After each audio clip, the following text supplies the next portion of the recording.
अस्सलाम वालेकुम, मैं हूँ मुबशर अयाज़। कैसे हैं आप लोग? आज हमारे साथ जो एक मेहमान शख्सियत हैं, वो गल्फ़ रिसोर्स कंपनी के ओनर हैं और बहरीन और दीगर गल्फ़ ममालिक को वहाँ पर कंपनी फ़ॉर्मेशन की सर्विसेज़ देते हैं। तो आइए उनसे बात करते हैं। फ़लक शेर भाई, अस्सलाम वालेकुम। वालेकुम सलाम मुबशर भाई, कैसे हैं आप? अल्हम्दुलिल्लाह, आप सुनाएँ खैरियत से हैं? अल्लाह का शुक्र अल्हम्दुलिल्लाह। अल्हम्दुलिल्लाह। सबसे पहले तो आप अपना इंट्रो करवाइए कि हू इज़ फलक शेर? सर फलक शेर is basically director of gulf resource consultancy. हम लोग बहरीन में कंपनी फॉर्मेशंस की सर्विसेज दे रहे हैं, यानी जो इन्वेस्टर्स बहरीन में मूव होके अपना सेटअप्स यहाँ पे लगाना चाह रहे हैं, बिजनेसेस यहाँ पे रजिस्टर करना चाह रहे हैं, इन्वेस्टर ठीक है, वीज़ास देना चाह रहे हैं, हम उनको सर्विसेज प्रोवाइड करते हैं एंड डेफिनेटली फिर कंपनीज की जो रिस्ट्रक्चरिंग होती है उसकी कंसल्टेंसी हम प्रोवाइड करते हैं। ठीक है। अच्छा, मेरा अगला सवाल ये है आपसे कि मैं एज़ एन लेमैन, जो कि मैं पाकिस्तान, इंडिया, बांग्लादेश या इधर कहीं भी बैठा हुआ हूँ, मैं बहरीन के अंदर कंपनी क्यों रजिस्टर करवाऊँ?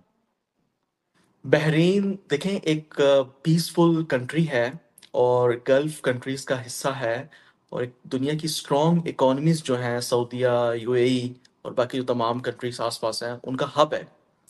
तो ठीक है। बहरीन में जब आप कंपनी रजिस्टर कराते हैं तो आप अपने लिए बहुत सी अपॉर्चुनिटीज के दरवाजे खोल देते हैं एक्चुअली।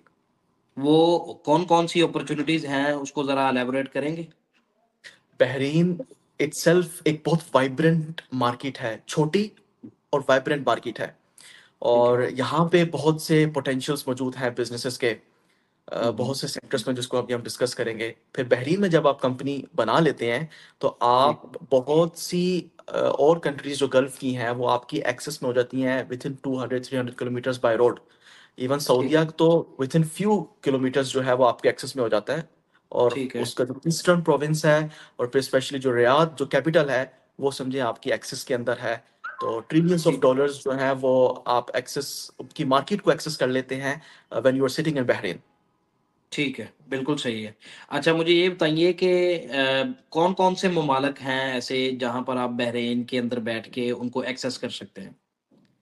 सबसे पहले तो सऊदी अरेबिया जो सबसे बड़ी ठीक है, मार्केट है और one of the strongest economy है। अ, ठीक है, वो आपके एक्सेस में है और जैसे मैंने कहा कि उसका ईस्टर्न प्रोविंस और स्पेशली उसका कैपिटल रियाद जो है वो बहरीन से 4 घंटे के ड्राइव पे, यानी कि आप जब ईस्टर्न प्रोविंस में एंटर होते हैं तो उसके बाद 4 घंटे के ड्राइव पे आप रियाद जो है वो आपकी एक्सेस के अंदर है। ईस्टर्न उसके प्रोविंस बाद से आपकी मुराद दमाम है शायद? मेनली खुबर, दमाम रीजन की दमाम, बात कर रहे हैं? जुबैल। जी। तो ठीक है, ये ठीक है, खुबर, दमाम ये सारे ईस्टर्न प्रोविंस के जो है ना हिस्सा है। ठीक जुबेल है। है। अच्छा फिर हुँ, बाय रोड जो है जब आप सऊदीया के अंदर एंटर हो जाते हैं यहाँ बहरीन से, विच ठीक इज है, matter of few minutes actually for you, hardly half hour. सही है, और उसके बाद आगे जो है वो आपके पास कुवैत आपके एक्सेस में है, दुबई आपकी एक्सेस में, यूएई ओवरऑल, ठीक है, ओमान आपकी एक्सेस में है। ठीक है। ये सारी कंट्रीज जो है वो बाय रोड जो है वो आपके एक्सेस में आ जाते हैं। बिल्कुल सही है। ठीक है। अच्छा, मुझे ये बताइए कि जो बहरीन है, क्या ये एक बिज़नेस फ्रेंडली कंट्री है? अगर बिज़नेस फ्रेंडली कंट्री है तो वो कैसे है? बहरीन जो है वो बहुत बिजनेस फ्रेंडली कंट्री है। स्पेशली हुँ, जो उनकी यहाँ की लीडरशिप है उन्होंने जो है ना बड़े ही ऐसे रेगुलेशंस बनाए हुए हैं जो ठीक। बड़े फेवरेबल हैं फॉर द इन्वेस्टर्स। उसमें 100% ओनरशिप है। आप कंपनी को 100% अपने नाम पे ओन कर सकते हैं। अच्छा, तकरीबन 400 यानी बिजनेस एक्टिविटीज ऐसी हैं। आपको कफ़ील लेने की ज़रूरत नहीं है? 400 बिजनेस एक्टिविटीज ऐसी हैं जिसमें कि आप खुद अपने नाम पे 100% कंपनी बना सकते हैं। किसी बहरीनी कफील की जरूरत नहीं है, आप खुद अपने स्पॉन्सर होंगे। Very good.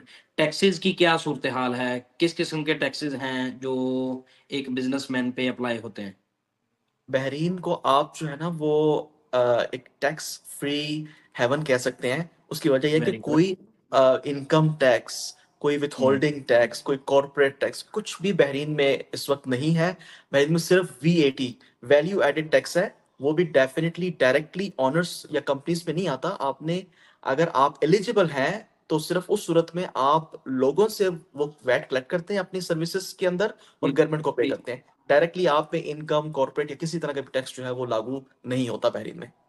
अच्छा, आप क्या कंसल्ट करते हैं कि as an Pakistani, Indian, Bengali या साउथ एशियन होने के नाते कौन-कौन से ऐसे सेक्टर्स हैं जहाँ पर हम लोग आके इन्वेस्ट कर सकते हैं? देखिए, मेजरली जो हमारे लोग यहाँ पे हैं, they are into logistics, they are into management consultancies, they are into IT sector, they are ठीक, इनटू कंस्ट्रक्शंस, इंटीरियर डेकोरेशंस है, कार्गो हैंडलिंग्स है, ठीक है, रेस्टोरेंट्स हैं। जो ठीक है। सर्विसेज हैं, मेनली सर्विसेज, हुँ, उसके अंदर बहुत बड़ा एक स्कोप मौजूद है। ट्रेडिंग के अंदर भी स्कोप मौजूद है यहाँ पे। ठीक, कंज्यूमेबल मार्केट है चूंकि। और फिर ये है कि अगर आप यहाँ पे प्रोडक्शन में भी आएंगे ठीक है। किसी तरह की, तो उसमें भी आपके पास स्कोप भी मौजूद है और गवर्नमेंट की हुँ, बहुत बड़े पैमाने पे सपोर्ट भी मौजूद है। स्पेशली गवर्नमेंट का इदारा तमकीन, जो कि सपोर्ट करता है कंपनीज को अप टू 50% ग्रांट देके, लोन देके नहीं, ग्रांट देके, कि आप कोई मशीनरी अच्छा, परचेस कर रहे हैं यहाँ पे कंपनी के लिए, कोई मार्केटिंग करा रहे हैं, government will pay up to 50% as a ठीक, ग्रांट। इफ यू क्वालिफाई, नहीं आप अपना प्रोजेक्ट उनको प्रेजेंट करते हैं, इफ यू क्वालिफाई ठीक है। दे पे यू अप टू 50%। सही है, बिल्कुल, बहुत अच्छा। ख़ुसूसी तौर पर एक जो सेक्टर है मोस्ट डिमांडिंग सेक्टर उस पे थोड़ा-सा उसको इलैबोरेट कीजिएगा, वो है आईटी सेक्टर, कि जी। हम लोग आईटी सेक्टर के अंदर आके किस किस्म की कंपनीज़ रजिस्टर करवा सकते हैं और यहाँ पर अपनी कौन-सी सर्विसेज़ जो हैं वो रेंडर कर सकते हैं और उससे रेवेन्यू कैसे कमा सकते हैं? Very nice question. देखें, आईटी सेक्टर को लेके बहुत सी एक्टिविटीज हैं और सर्विसेज में जितनी एक्टिविटीज आईटी के रेलेवेंट है वो तकरीबन तमाम 100% आप ऑन कर सकते हैं। उसके ठीक है, अंदर आईटी कंसल्टेंसी है, या फिर जिसको हम कंप्यूटर कंसल्टेंसी बोलते हैं, ठीक उसकी है, डिटेल्स हैं जाहिर है। उसके बाद हुँ, कंप्यूटर प्रोग्रामिंग है, सॉफ्टवेयर है, ग्राफिक डिजाइन है, ठीक है, पब्लिसिटी एडवर्टाइजिंग, ये सारी एक्टिविटीज जो है आईटी या अगेन मार्केटिंग रेलेवेंट, वो सारी एक्टिविटीज 100% आप ऑन कर सकते हैं। ई मार्केट प्लेस जो है वो आप 100% ऑन कर सकते हैं। ठीक है, और उनकी सर्विसेज आप बहरीन में प्रोवाइड कर सकते हैं। स्पेशली चूंकि बहरीन का बैंकिंग सेक्टर बड़ा मजबूत है, तो आप ठीक है, यहाँ पे बैठ के आईटी, अगर अपनी सर्विसेज आप दुनिया में बाकी ममालिक वेस्ट साइड पे या अमेरिकन साइड पे प्रोवाइड कर रहे हैं, तो आपके लिए बहुत इजी हो जाता है सर्विसेज बिल्कुल। प्रोवाइड करना और पैसे वसूल करना। अच्छा, मुझे ये बताइए कि जो स्पेशली ई-कॉमर्स सेक्टर है, उसके जी हवाले जी। से आपके आपके पास जो है वो मतलब लोगों को बताने के लिए क्या है? या बहरीन कौन-सी ऐसी अपॉर्च्युनिटीज़ दे रहा है कि आप ई-कॉमर्स सेक्टर के अंदर आके इन्वेस्ट करें? देखिए, ई मार्केट प्लेस जो है वो 100% आप एज अ फॉरेनर जो है अपने नाम पे कंपनी बना सकते हैं, उसको ऑन कर सकते हैं। ठीक है, और इसमें स्पेशली जो बात है ना वो ये कि ई कॉमर्स बहरीन में, सऊदीया में और इस रीजन में बहुत स्ट्रॉन्ग है। बिल्कुल सही है। लोगों लोगों की परचेसिंग पावर जो है वो बड़ी स्ट्रॉन्ग है। तो ठीक है। यहाँ पे एक अच्छा स्कोप मौजूद है इस चीज़ को लेके। अगर हुँ, आप ई कॉमर्स अपनी कंपनी बनाते हैं, उसकी कुछ डिटेल्स हैं उसकी लीगल स्ट्रक्चरिंग के अंदर, कि आप ई मार्केट प्लेस में जा रहे हैं कि रिटेल सेल वाया इंटरनेट में जा रहे हैं, जिसको कि हम ठीक है। Further one two one sessions के अंदर डिस्कस कर पाएंगे अपने लोगों के साथ। बिल्कुल सही है। अब मैंने पोटेंशियल समझ लिया और मैं इस बात पे कन्विंस हो गया हूँ कि मुझे बहरीन के अंदर एक कंपनी जो है वो फॉर्मेट करनी है। मुझे ये बताइए कि सबसे पहली बात कि मुझे कितने पैसे चाहिए एक कंपनी बनाने के लिए? देखिए, बहरीन में अगर कंपनी आपने फॉर्म करनी है, तो जी, ऑफिस की जो कॉस्ट है उसको निकाल के अगर मैं बात करूं, तो आपको तकरीबन लेस देन 700 दिनार्स चाहिए एक कंपनी को रजिस्टर करने के लिए यहाँ पे ठीक है, अपने नाम पे। ठीक ठीक है, जो ऑफिस के ऑप्शंस हैं वो हम डिस्कस कर लेते हैं। लेकिन ठीक है, आपने जो सवाल किया कॉस्ट का, उसको मैं पहले कवर कर लूं। कि एक तो मैंने जिक्र किया कि कंपनी फॉर्म करने के लिए लेस देन 700 दिनार्स आपको रिक्वायर्ड है। उसके बाद जो ठीक है। आपका इन्वेस्टर वीजा है, that will cost you hmm, around 177 दिनार फॉर 1 ईयर, एंड 2 ईयर्स के ठीक। लिए 344 दिनार्स। अच्छा, इसमें कोई कैपिटल भी डिपॉज़िट करना पड़ता है और अगर कैपिटल है तो वो मिनिमम कितना है? और वो कैपिटल जो है वो आपको कितनी देर के लिए होल्ड करना पड़ेगा? देखिए, बहरीन में होता है क्या कि आप कंपनी फॉर्म करते हैं, तो जो ठीक है, लास्ट स्टेज होता है that is under formation company account opening. Company के ठीक नाम है। पे अकाउंट होता है, उसके अंदर आपको अपनी मर्जी का कैपिटल डिपॉजिट करना है। गवर्नमेंट ऑफ बहरीन की कोई रिक्वायरमेंट नहीं है कि आप कितना कैपिटल डिपॉजिट करें। It can be as low as you want, it can be 100 BD, may be 500 BD, but ठीक। स्मूथ बैंक अकाउंट ओपनिंग के लिए हम रेकमेंड करते हैं it should be 1000 and 1000 plus. Better है कि 2000 3000 हो। अब इसमें अच्छा। इंपॉर्टेंट पॉइंट यह है कि ये वर्किंग कैपिटल है, विच मींस कि जब आप डिपॉजिट करते हैं आपका फाइनल लाइसेंस निकलता है, उसके बाद आप विद इन 1 वीक ये पैसा जो है अकाउंट एक्टिव होने के बाद विड्रॉ कर सकते हैं। विड्रॉ कर सकते हैं उसको, अपने सर्कल सर्कल के अंदर ला सकते हैं आप। बिल्कुल ला यानी सकते कि हैं। वो पैसा आपका बाउंड नहीं रहेगा। बाउंड नहीं रहता, बस बैंक की एक मिनिमम अमाउंट रिक्वायर्ड होती है बैंक को कि आप मेंटेन करें। वो ब्लॉक नहीं होती, मेंटेन करने के लिए बैंक कहता है, दैट इज लेट्स से इन अल सलाम बैंक 300 दिनार्स जो है वो बैंक कहता है कि हर महीने आप इसको अपने अकाउंट्स में मेंटेन रखें। ठीक है, तो वो इनकमिंग आउटगोइंग जारी रहती है उसके उसको जी बैंक बिल्कुल अकाउंट बिल्कुल। में। लेकिन जो सही कैपिटल है। Itself is a working capital. मुझे ये बताएं कि पाकिस्तान के अंदर बैठा हुआ बंदा जो बहरेन के अंदर यानी मौजूद नहीं है, वो अगर कंपनी बनाना चाहे, क्या बना सकता है या नहीं बना सकता? कोई भी बंदा जो आउट ऑफ कंट्री है वो कंपनी को इनिशिएट कर सकता है यहाँ पे ठीक है। बहरीन के अंदर। ठीक है। पावर ऑफ अटॉर्नी एक रिक्वायर्ड होती है, आप जहाँ पे भी हैं वहां से बड़ा इजी प्रोसीजर होता है, स्पेशली पाकिस्तान से भी बहुत इजी प्रोसीजर है पावर ऑफ अटॉर्नी का। वो सही आप है। हमें देते हैं एंड हम आपके लिए कंपनी जो है वो फॉर्म करते हैं। कंपनी फॉर्म करने के बाद जब लास्ट पार्ट आता है बैंक अकाउंट का, तो उस वक्त ठीक है। हमें बंदा जो है वो यहाँ पे चाहिए होता है। तो वो वहां पे विजिट वीजा लेके पे बहरीन में आते हैं, अपना कंपनी का अकाउंट खुलवा के देन ही कैन एग्जिट। हम फाइनल उनका लाइसेंस निकालते हैं, फिर उनका इन्वेस्टर वीजा अप्लाई करके फिर वो वापस इन्वेस्टर वीजा पे बहरीन में आते हैं। ठीक है। मुझे ये बताइए कि एक कंपनी बनाने के लिए आपको हमसे क्या-क्या डॉक्यूमेंट्स रिक्वायर्ड होते हैं? सर कंपनी बनाने के लिए आपसे मेनली जो है वो पासपोर्ट कॉपी ही रिक्वायर्ड होती है ठीक है। आपकी तरफ से। और जो बैंक अकाउंट स्टेज होता है उस पे प्रेफरेबली, नॉट मैंडेटरीली, ठीक है। हमें बैंक स्टेटमेंट 6 मंथ्स की रिक्वायर्ड होती है। लेकिन ये काफी बैंक्स हैं जो इस डिमांड को लेट गो कर देते हैं, वो नहीं लेते। लेकिन कुछ बैंक्स हैं वो डिमांड कर लेते हैं, तो इट्स बेस्ट कि आपके पास 6 मंथ्स की बैंक स्टेटमेंट हो। अगर नहीं भी है तो इट्स फाइन। ओके। अच्छा, मुझे ये बताइए कि एक कंपनी जो है वो स्टार्ट से लेके एंड तक, उसको बहरेन के अंदर कितना टाइम जो है वो रिक्वायर्ड होता है? कंपनी फॉर्मेशन के लिए आपको 3 वीक्स रिक्वायर्ड है। अच्छा, 3 वीक्स के अंदर-अंदर आपका लाइसेंस रेडी हो जाता है? बिल्कुल रेडी हो जाता है। इसमें ठीक। बहुत सी चूंकि स्टेप्स इन्वॉल्व हैं, अगर सारी चीज़ें जो है वो इन टाइम हो, आप डेफिनेटली जो इन्वेस्टर है उसकी तरफ से इनपुट जो है वो टाइमली है, और डेफिनेटली ठीक है। हमारी सर्विस जो है वो प्रॉम्प्ट होती है, एंड ठीक गवर्नमेंट है। के रिस्पॉन्सेज भी जो हैं वो टाइमली होते हैं। हुँ। बट अगर कोई गवर्नमेंट की ऑफ नहीं है या कोई और इस तरह का मेजर वर्कलोड नहीं है, तो गवर्नमेंट के उसमें एप्लीकेशंस जो होती हैं उसके अंदर, तो 3 वीक्स के अंदर काम हो जाता है। अच्छा, 3 वीक्स के अंदर काम हो जाता है, तो इसको अगर हम सिम्प्लीफाई करें कि 4 हफ्ते जो है एज़ एन मार्जिन, 4 हफ्तों के अंदर-अंदर आप मस्ट अपनी कंपनी जो है वो बना लेंगे। बिल्कुल ऐसा ही है। बिल्कुल सही है। अच्छा, मुझे ये बताएँ कि कौन-कौन से ऐसे स्टेप्स हैं जिनसे एक कंपनी फ़ॉर्मेशन होते हुए आपको गुज़रना पड़ता है? आप लोगों के समझने के लिए मैं ना इसको सिंप्लीफाई कर देता हूँ। पहले तो मैं ये समझा दूँ कि मैं एक वर्ड यूज़ करूँगा सीआर। सीआर का मतलब होता है कमर्शियल रजिस्ट्रेशन। आप ठीक है। इसको लाइसेंस के तौर पे ले लें। बहरीन हाँ, में 2 लाइसेंस। मेजर पार्ट्स हैं कंपनी फॉर्म करने के। एक है ठीक है। कच्चा सीआर, एक है ठीक पक्का है। सीआर। ये 2 ठीक है। मेजर स्टेप्स कच्चा होंगे कि कच्चा आप सीआर जो है, इसको इसको ज़रा मज़ीद इलैबोरेट करेंगे, कच्चा सीआर से क्या मुराद है? देखें, commercial registration without licence CR जो होता है कच्चा सीआर, उसके लिए आपको अपनी सिक्योरिटी क्लियरेंस करवानी होती है और ओके। कंपनी का नाम अप्रूव कराना होता है कि आप क्या नाम रखेंगे। ये दो चीजों, जब 2 चीजें आप कर लेते हैं तो आपको कच्चा सीआर जो है वो मिल जाता है। Very good. ये एक ये पार्ट हो जो गया। पक्का सीआर है, इससे क्या मुराद है? देखें, जो आपका फाइनल लाइसेंस है, फाइनल कमर्शियल रजिस्ट्रेशन है, उसके लिए आपको ठीक है। ऑफिस देना पड़ता है, कमर्शियल एड्रेस मस्ट है, मैंडेटरी है। उसके ठीक बाद है। आपको म्यूनिसिपैलिटी अप्रूवल करवाना है, इलेक्ट्रिसिटी हुँ। लगवानी है, फिर हुँ। आपको मेमोरेंडम नोटराइज करवाना है, फिर आपको under formation company account open कराना है बैंक में कंपनी के नाम पे, फिर आपका फाइनल ठीक है। सीआर निकलेगा। This is how it works. अच्छा, अच्छा, अच्छा, ठीक है, समझ गया बात।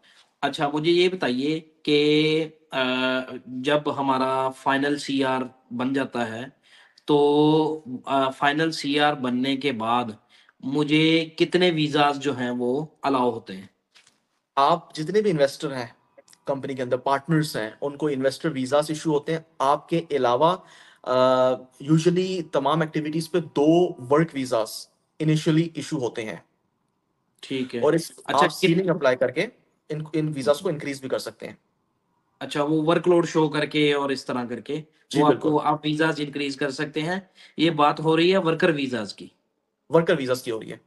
ओके, मुझे ये बताएँ कि कितने जो पार्टनर्स हैं वो मिलके कंपनी बना सकते हैं? गवर्नमेंट की तरफ से कोई लिमिटेशंस नहीं है कि आप कितने पार्टनर्स हो सकते हैं। बट यूजुअली ठीक है, एक जनरल केस डिस्कस कर लेते हैं कि फॉर एग्जांपल 3 लोग हैं, 4 लोग हैं, ठीक है, तो वो मिलके यहाँ पे कंपनी इजीली फॉर्म कर सकते हैं, कोई इसमें इशू नहीं। हाँ, कैपिटल जो है वो उनको अकॉर्डिंगली एक अच्छा हम रेकमेंड करेंगे कि वो रखेंगे। उसकी कुछ टेक्निकल डिटेल्स हैं जो हम फिर डेफिनेटली अपने लोगों के साथ वन ऑन वन सेशन के अंदर डिस्कस कर लेंगे। कि बहरेन के अंदर कंपनी कंप्लीट होने के बाद उस कंपनी की वैलिडिटी कितनी होगी? कंपनी जब आप फॉर्म करते हैं वो 1 साल के लिए बनती है, और 1 साल के बाद आप उसको ठीक है। रिन्यू कर सकते हैं। रिन्यू और करने की एक बहुत सिंपल कॉस्ट होती है। अच्छा कितनी कॉस्ट है वो ऐसा तो नहीं कि जितने पैसे हमने फर्स्ट टाइम लगाए हैं, उतने ही पैसे आपको रिन्यूअल पे लगाने पड़े? नहीं नहीं sir, thanks to the government, government has kept it very simple. आपको सिर्फ 100 बीडी एक्टिविटी, 50 बीडी लाइसेंस के, सीआर के, और 16 दिनार चैम्बर के, टोटल 166 दिनार आपने गवर्नमेंट को पे करने हैं 1 साल के बाद, और आपका सीआर मजीद 1 साल के लिए रिन्यू हो जाएगा। ठीक है। अच्छा मुझे ये बताइए कि आपकी जो कंपनी है गल्फ रिसोर्सेज़ मैनेजमेंट ये कंपनी कौन-कौन सी सर्विसेज़ प्रोवाइड करती है?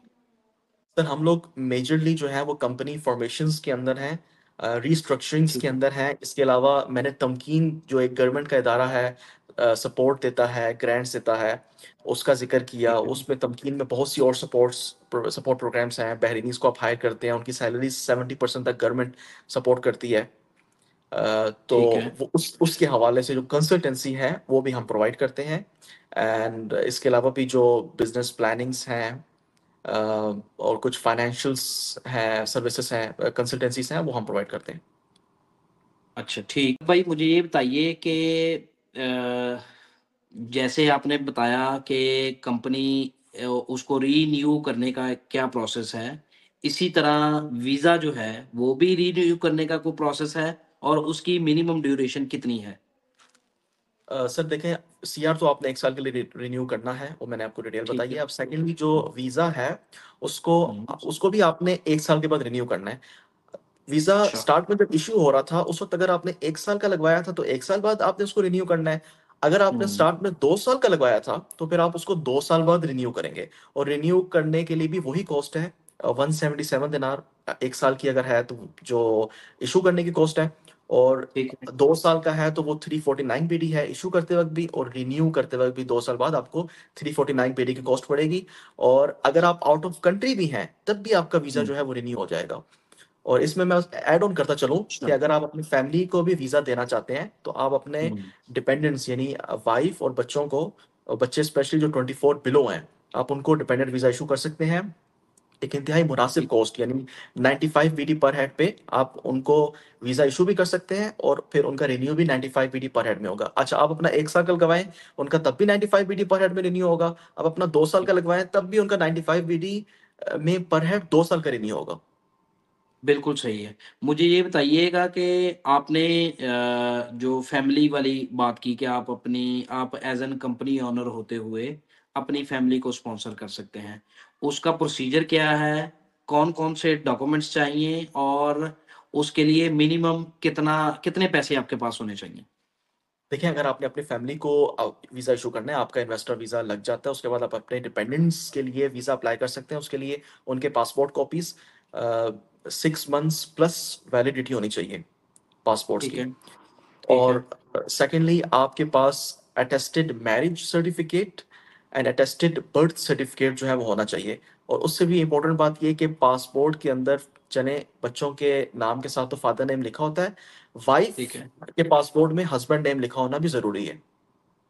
अच्छा, ठीक है। तो इस तरह की सर्विसेज़ जो हैं वो सारी की सारी आपका आपकी कंपनी जो है वो प्रोवाइड भी करती है, राइट? बिल्कुल ऐसी है। कंपनी फॉर्मेशंस, इन्वेस्टर वीज़ास और आगे जितने भी डिपेंडेंट वीज़ास, ये सारी कंसल्टेंसी जो है, हम इंशाल्लाह वन विंडो सर्विसेज प्रोवाइड करेंगे अपने तमाम जो है लोगों को। बहुत अच्छा। ये कंपनी बनाने का प्रोसीजर हमने समझ लिया। मुझे ये बताइए कि बहरेन के अंदर कुछ ऐसा भी कुछ सिस्टम है कि आप बनी-बनाई कंपनी जो है उसको खरीद सकते हैं या फिर किसी एक्जिस्टिंग कंपनी के अंदर आप इन्वेस्टमेंट कर सकते हैं?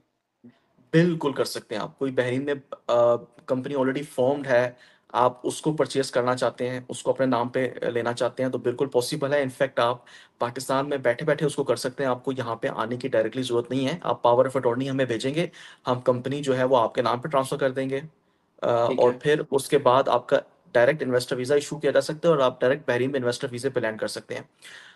जी। अगर सिचुएशन ये है कि आपने आके पहले किसी कोई प्रॉपर स्पेसिफिक बिज़नेस जो है वो परचेज़ करना है, तो डेफ़िनिटली आप उसको हुँ। आके रिव्यू करेंगे, उसको डन करके फिर आप चले जाते हैं और आप डेफ़िनिटली आपके जाने के बाद उसकी प्रोसेसिंग कर सकते हैं या आपके होते हुए भी प्रोसेसिंग कर सकते हैं। लेकिन स्टिल इन्वेस्टर वीज़ा के लिए मैं क्लियर कर दूँ कि आपको कंट्री से एग्ज़िट करना पड़ेगा। एग्ज़िट बहरीन से करना पड़ेगा, सऊदीया भी जा सकते हैं, पाकिस्तान भी जा सकते हैं, जहाँ पे आप जाना चाहें। बस ये है कि जहाँ भी आप जाएँगे, आप हमें मेडिकल करवा के भेजेंगे अपना और फिर हम आपका हुँ, इन्वेस्टर हुँ। वीज़ा यहाँ से प्रोसेस कर सकते हैं। और ये भी ऑप्शन मौजूद है कि कोई कंपनीज़ मौजूद हैं, एक्जिस्टिंग हैं और उसमें आप पार्टनर बन जाएँ, कुछ शेयर्स जो हैं वो परचेज़ कर लें और अच्छा। इन्वेस्टर वीज़ा जो है आप ले लें। हाँ, ये भी एक अच्छा ऑप्शन है। और मुझे ये बताइए कि आपकी कंपनी जो है वो एक्जिस्टिंग बिज़नेसेस जो हैं, उसकी सर्विसेज़ भी प्रोवाइड करती है कि कौन-कौन से ऐसे बिज़नेस हैं आपके पास कोई ऐसा कोई मैकेनिज़्म है कि मैं एज़ एन लेमैन आपकी या आपकी किसी रिकमेंडेड कंपनी के अंदर इन्वेस्ट भी कर सकूँ और वहाँ से वीज़ा भी ले सकूँ और अपनी फैमिली को भी स्पॉन्सर कर सकूँ, ऐसा कोई मैकेनिज़्म है आपके पास? देखिए टू बी ऑनेस्ट हम लोग एक्चुअली हैं लीगल स्ट्रक्चरिंग जो होती है, कंसल्टेंसीज़ होती हैं, ठीक है, कंसल्टेंसीज़ हम लोग प्रोवाइड करते हैं and then we have partners firms with us, A3 document clearance है या नोटरीज हैं, उनके साथ मिलके हम ये पूरा कंपनी फॉर्मेशंस और जो लीगल स्ट्रक्चरिंग है या लीगल वर्क्स हैं उनको हम लुक आफ्टर करते हैं। मेनली हम लोग कंसल्टेंसीज़ प्रोवाइड करते हैं। अगर आपने कोई बिज़नेस एक्जिस्टिंग बिज़नेस परचेज़ करना है, उसमें हम आपको कंसल्टेंसी अपने पार्टनर फर्म्स के ज़रिए दे सकते हैं। हम अपने पार्टनर फर्म्स के ज़रिए आपको बाय एंड सेल में हेल्प आउट कर सकते हैं। ठीक है। Like it's possible. Yes, we can guide and help people. जो असिस्टेंस हमारी तरफ से हो सकती है, वो हम कर देंगे। सही है, बिल्कुल सही है। जो आपने कंपनी फ़ॉर्मेशन के हवाले से जितने भी स्टेप्स बयान किए हैं उसमें मुझे एक चीज़ जो है वो बार-बार मतलब टॉन्ट कर रही है, वो है आपने कहा कि कंपनी बनाने के लिए कमर्शियल एड्रेस की ज़रूरत है। तो अगर मैं पाकिस्तान के अंदर बैठा हुआ हूँ, तो मैं ज़ाहिर है कि एक कमर्शियल एड्रेस अरेंज नहीं कर सकता, तो उसका क्या सॉल्यूशन है आपके पास? देखिए पॉइंट नंबर 1 कि मैंने आपको एक कंपनी फॉर्मेशन की कॉस्ट बताते हुए बताया था कि 700 के अंदर आपकी कंपनी रजिस्टर हो जाती है without commercial address. Commercial address ठीक की है, जो कॉस्ट है वो डिपेंड करता है कि आपकी चॉइस क्या है। हम आपको मुख्तलिफ ऑप्शंस देंगे कि आप चाहते हैं कि बहरीन के जो main capital for example city है, वहाँ पे मेन लोकेशंस के ऊपर बिज़नेस सेंटर्स में आपका ऑफ़िस हो, या फिर आप चाहते हैं कि कहीं पे भी साइट पे हो जाए but it should B low cost और मंथली पेमेंट्स मैं करता रहूँ। क्योंकि बिज़नेस सेंटर्स जिसको कि वर्चुअल ऑफिसेज़ कहते हैं, लेकिन एक्चुअली जो टर्मिनोलॉजी यूज़ होनी चाहिए वो बिज़नेस सेंटर्स या इंक्यूबेटर्स हैं। वहाँ पे आपको ठीक 6 है। मंथ्स या 1 ईयर का एडवांस देना पड़ता है। अगर आप बिल्कुल। चाहते हैं कि आप सिर्फ मंथली ही ऑफिस कॉस्ट बियर करें, तो हुँ, वो भी अपॉर्चुनिटीज अवेलेबल है और वो हम अरेंज करके दे सकते हैं through our partner firms again. जो हमारे रियल एस्टेट में पार्टनर्स हैं, वो लोग फैसिलिटेट कर देते हैं और हम अपने क्लाइंट्स को, जैसे मैंने कहा, वन विंडो सर्विस होगी, हम वो ऑफिस कम कॉस्ट वाले अपने क्लाइंट्स के लिए अरेंज कर देंगे। और उसकी कॉस्ट जो है बिल्कुल। वो it can start from 60 BD, but on average it can B 75 BD per month. अच्छा, क्या वो जो कमर्शियल स्पेस होगी, उसको एज़ एन आप वर्क प्लेस भी यूज़ कर सकते हैं या फिर वो सिर्फ़ सिंपली एक कमर्शियल एड्रेस के तौर पर यूज़ होगी? तब वो कमर्शियल एड्रेस जो है वो आपकी वर्क स्पेस ही है बेसिकली। आप वहाँ पर काम अच्छा, कर सकते हैं। अगर जो 60 से 75 पीडी के ऑफिसेज की मैं बात कर रहा हूँ, वो अनफर्निश्ड प्राइवेट ऑफिसेज होंगे, studio for example. But definitely options जो हैं वो वेरी करते हैं। आप बिजनेस सेंटर्स में चले जाएंगे तो वहाँ पे आपको एक डेस्क मिल जाएगा, या एक छोटी सी एक स्पेस मिल जाएगी आपको, और बड़े अच्छे लेविश मीटिंग रूम्स मिल जाएंगे। ठीक सो है, देर आर सही है। Various options. और या आप चाहते हैं कि नहीं, आपको कोई 2 BHK टाइप ऑफिस चाहिए, या आप चाहते हैं कि आपको शॉप चाहिए किसी जगह पे मेन लोकेशन पे, ये आपके बिजनेस और आपकी रिक्वायरमेंट के मुताबिक डिपेंड करता है। ठीक है, बिल्कुल सही है। मुझे ये बताएँ कि अगर आपके साथ कोई दोस्त हमारे रेफ़रेंस से आता है, तो आप उसको कोई स्पेशल कोई सर्विसेज़ या स्पेशल कोई पैकेज ऑफ़र कर रहे हैं? देखिए, आपके रेफरेंसेस जो भी आएंगे, इंशाल्लाह हम उनको बड़ी डिटेल्ड एक तो free of cost consultancy provide करेंगे। और हुँ, फिर हुँ। जब एग्जीक्यूशन उनके प्रोजेक्ट की होनी है, तब हम भरपूर कोशिश करेंगे कि उनको बेस्ट प्राइसिंग दी जाए ठीक है। आपके रेफरेंस से। ब बहुत शुक्रिया आपका। मुझे ये बताइए कि अगर कोई हमारे दोस्त आपके साथ कॉन्टैक्ट करना चाहें, तो वो आपके साथ कॉन्टैक्ट कैसे कर सकते हैं? और दूसरी चीज़, कोई ख़ास किस्म की कोई ऑफ़िस टाइमिंग या कोई प्रोटोकॉल्स हैं कि इन टाइम के अंदर राब्ता किया जाए या इन इस टाइम के अंदर आपको जो है वो ज़हमत ना दी जाए? देखें, हमारा कॉन्टैक्ट नंबर तो आप अपने डिटेल्स के अंदर शेयर कर देंगे। उस ठीक नंबर है, पे आप किसी वक्त भी मैसेज ड्रॉप कर सकते हैं, और आपको ठीक जो है, है वो रिस्पॉन्स किया जाएगा इंशाल्लाह, बड़ी डिटेल के अंदर रिस्पॉन्स किया जाएगा। टाइमिंग्स की कोई लिमिटेशंस नहीं है, आप कभी भी मैसेज ड्रॉप कर दें, और हम ठीक है, उसको एज सून एज पॉसिबल उसको रिस्पॉन्ड करने की कोशिश करेंगे। ऐसा कई दफ़ा होता है कि रात को 10-11 बजे मैसेज जो है वो हमने देख लिया, तो हम उस वक्त भी रिस्पॉन्ड कर दिया करते हैं। तो ठीक है। हम ये तो नहीं कहते 24/7 सर्विस है, लेकिन हुँ, हुँ। उसके करीब करीब है हम। अच्छा, चलें, आपका बहुत-बहुत शुक्रिया कि आपने हमें इतनी कीमती मालूमात दी और thank a, you for inviting. और मैं अपने ख़ास तौर पर पाकिस्तानी इंडियन भाइयों से कहना चाहता हूँ कि आप अपने बिज़नेस को एक्सपैंड कर सकते हैं और उस एक्सपेंशन के लिए जो आपको टेक्निकल बुनियादों पर जो मदद दरकार है, उसके लिए हमारे फ़लक भाई जो हैं वो आपको मुकम्मल तौर पर ए टू ज़ी सर्विसेज़ आपको फ़राहम करेंगे। आप इनके साथ किसी भी वक़्त राब्ता कर सकते हैं। आपका बहुत-बहुत शुक्रिया।